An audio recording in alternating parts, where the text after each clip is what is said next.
détachement logistique. Donc ce détachement est aux ordres du lieutenant-colonel Aloyse Mbène. door na ko repos ak généraux yi nekk ci wetam ñu jóg. Le bataillon de blindés qui est entièrement équipé de nouveaux engins blindés roues canons EPRC de type PTLT matérialise la montée en puissance des forces terrestres. Les engins blindés de dernière génération qui équipent le bataillon de blindés se caractérisent par leur modernité qui réside dans le blindage, qui assure une protection des équipages, la puissance de feu redoutable avec un canon de 105 mm, la mobilité sur le champ de bataille et surtout l'effet psychologique sur l'adversaire. Le bataillon défile avec ses moyens organiques articulés autour de ses escadrons et de son train de commandement qui forme avec les moyens logistiques qui assurent le soutien. Sa devise est Bouteille Joté. Voilà. Karu Nord Boubacar. waaw ñaaru ñu léegi si terrain bi nañ défilé waaw nañ défilé rek nañ dem gaare ñii moom dañu war a di gaare si seen fu ñu war a gaare rek bu ñu amee ñu war leen a def ay graisse ñu defal leen ay graisse daaneel un escadron d'éclairage et d'investigation sous les ordres du capitaine Moussa Thiam et deux escadrons de combat commandés respectivement par le capitaine Aloussa et le lieutenant-chef Ahmadou Bamba Seck.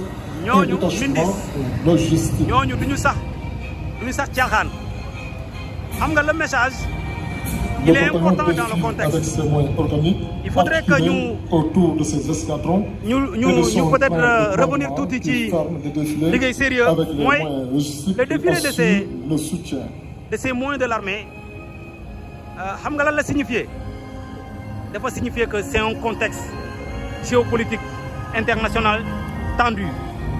Le Sénégal voudrait montrer à l'image des autres pays qu'il est équipé sur le plan militaire, sur le plan de l'armement, sur le plan du dispositif organisationnel, de combat de terrain, dans l'espace, dans l'air, dans l'environnement, sur tous les plans.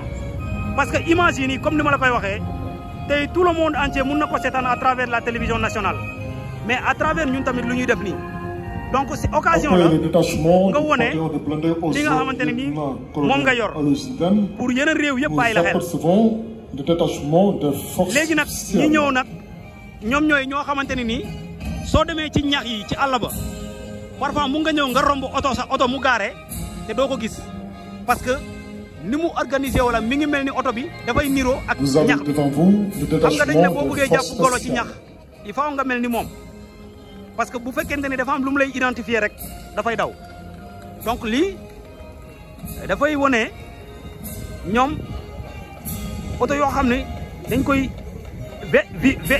vitre rek ngay gis mais beneen bi yëpp comme ay ñax lañ ko muuru Allahu akbar njiitu réew Macky Sall jóg na lu am solo njiitu réew Macky Sall jóg na toogaat na Boubacar oto yooyu noonu ay yu mel ni ay këyit ay ñax moom la ñu defar ay yére ñu muuru ko oto bi yëpp ba finalement boo demee ci armée ci àll bi armée bi oto bi bu duggee bu laxatoo feneen rek nit mën naa ñëw romb ko doo ko gis ndax dafay niroo ak ñax dafay niroo ak li nga xamante ne ni moom mooy militaire bi taxaw ci kaw sax bi koy dawal ndax ñoom ñëpp même couleur la ñuy sol xamee ko sax problème la lii xam naa guddi bu génnee dox ci biir Ndakaaru Zar ñoom Kumba Sanjaan bu ñu koy gis rek di xam loolu leer na waaw leer na maa ngi xaar seen ay questions yi su ma amee ku ma koy jegee rek ndeysaan Boubacar woon yaa ngi ni romb sama kanam waaw ay armée sénégalaise Boubacar oto yi nii soo leen gisee ça montre nettement que nii ñii fête de l'indépendance ba l'indépendance la ñuy génn daw. Comme ni nga ko waxee rek ñii fu ñu leen di gaaree foofu rek la ñu nekk. Nous avons le détachement de la brigade nationale des sapeurs-pompiers aux ordres du commandant Mame Diène Ndiaye. Je suis impressionné par le dispositif militaire de l'État du Sénégal. La protection des ressources naturelles dans le cadre de ses missions quotidiennes. Au plan technique, par la lutte contre les émissions et déversements de polluants et autres substances nocives, à l'environnement, à partir des mesures de prévention et de sécurité au niveau des établissements insalubres et incommodes, dont un total de 400 sorties a été effectué en 2022.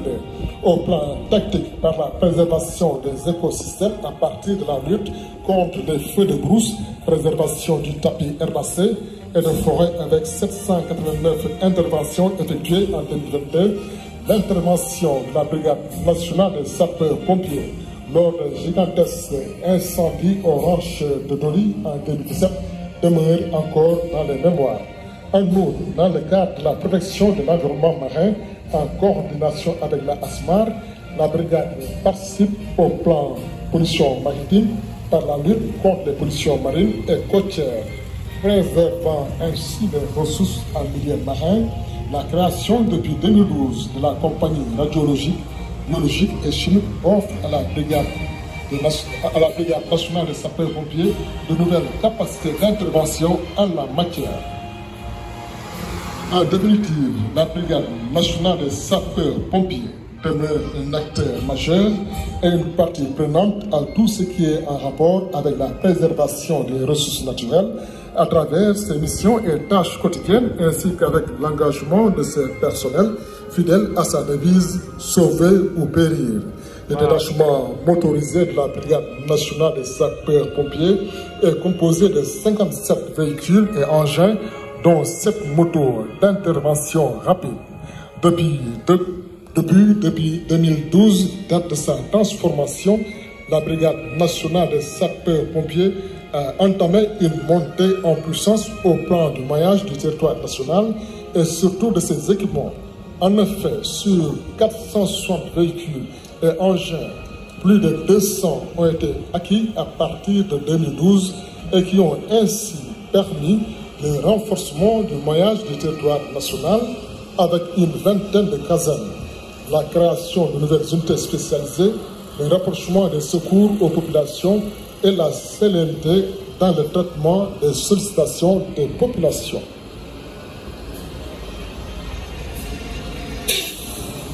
Allô?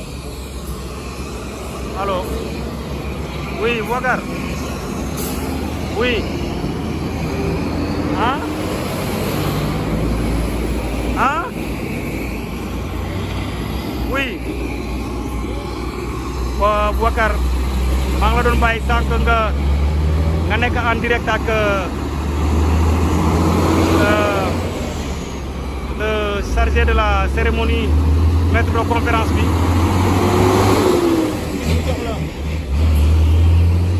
ngir mu jox la li nga xam moom mooy intervention yi bilan bu sapeurs-pompiers yi les soldats du feu sauver ou périr donc je crois que ñoo ko teewlu ndoo li mu wax du ma ci teg baat mu ne en 2021 plus de 750 interventions donc sunu sapeurs nationaux yi les services les soldats du feu seen taxawaay kenn du ko naatable xam nga wax naa ko moom mooy BNSP brigade nationale des sapeurs-pompiers du Sénégal voilà la DBSNSP direction nationale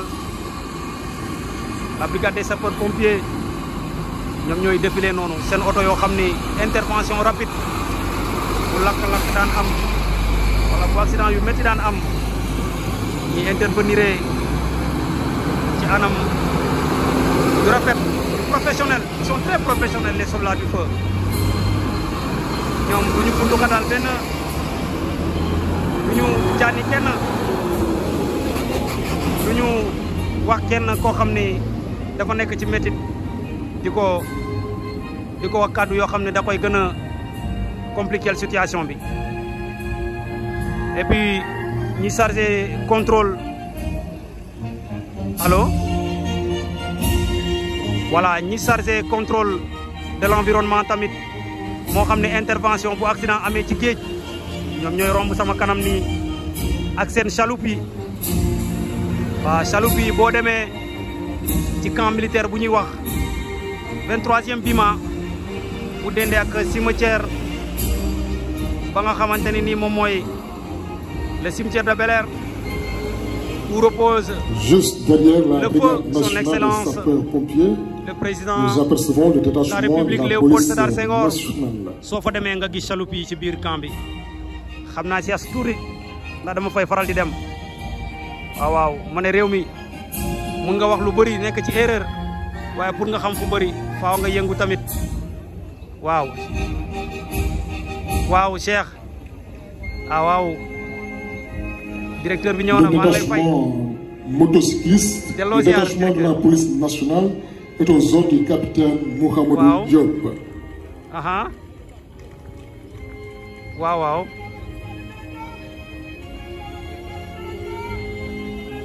mhm mhm lu leer mhm mhm Ce détachement est sous les ordres du capitaine Mouhamadou Diop. muy lu leer Juste derrière, nous avons le détachement Wow. motocycliste aux ordres de l'adjudant Abdoulaye Cham. Ce détachement est rattaché à la compagnie de circulation au commissariat central de Dakar. L'escadron motocycliste assure l'escorte de haute personnalité nationale et internationale, à savoir les présidents en visite officielle et les ambassadeurs lors de la présentation de leur lettre de créance. aha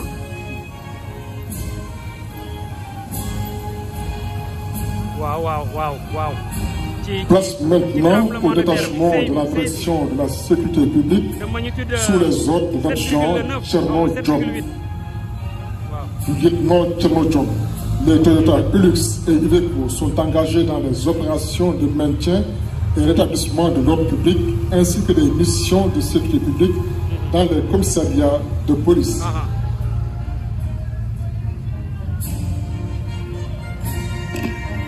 aha aha billahi lu leer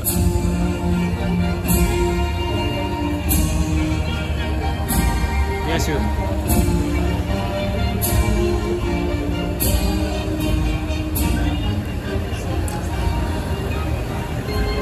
Les véhicules artificiels de la brigade d'intervention polyvalente sont des engins blindés de transport de troupes engagés dans les manifestations hostiles.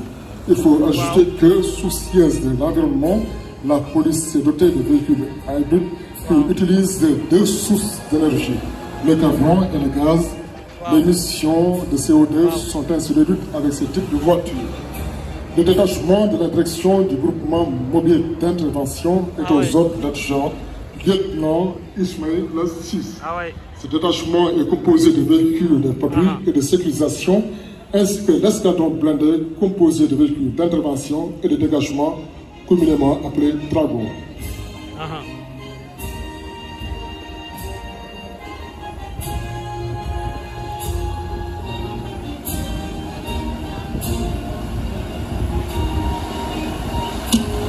ndeysaan ndeysaan ndeysaan yàlla na ko yàlla yërëm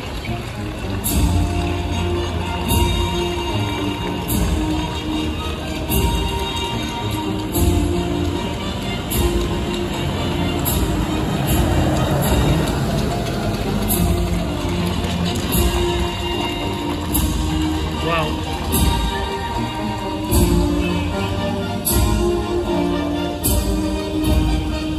vraiment vraiment waaw waaw mhm mhm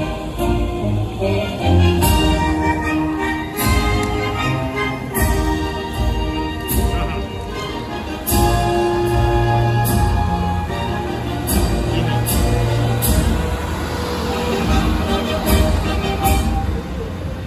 mhm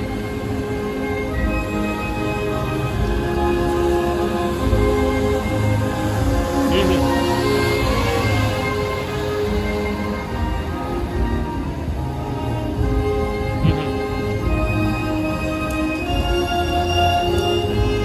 nañ ci génne armée bi les forces de défense et de sécurité waaw waaw waaw waay jigéen ju mën góor waaw waaw aha Cheikh am na lu ma impressionné ci biir fourgon yi nga xamante ne nii ay dispositif de kii la de maintien de l'ordre dama gis ay soxna yoo xam day am de capotage yi ci kaw ay jigéen laa fa gis ay waay Cheikh lii neex na ci xol waaw jigéen yi fu ne lañ nekk macha allah avec la parité ak li nga xamante ne ni moom mooy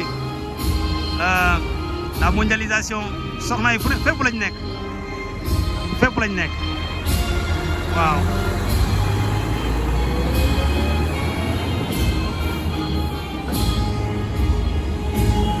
waaw mais léegi moom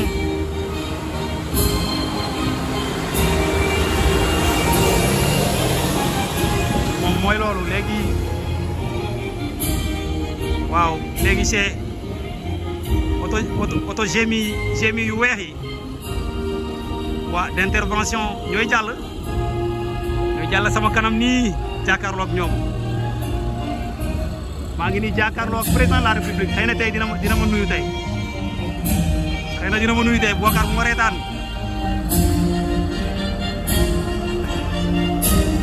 ouais bien sûr le direct waaw ok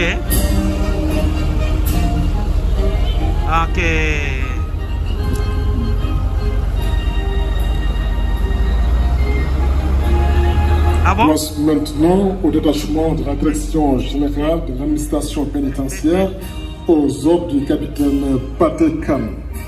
Ah. Le défilé motorisé de l'administration pénitentiaire est composé de 15 véhicules.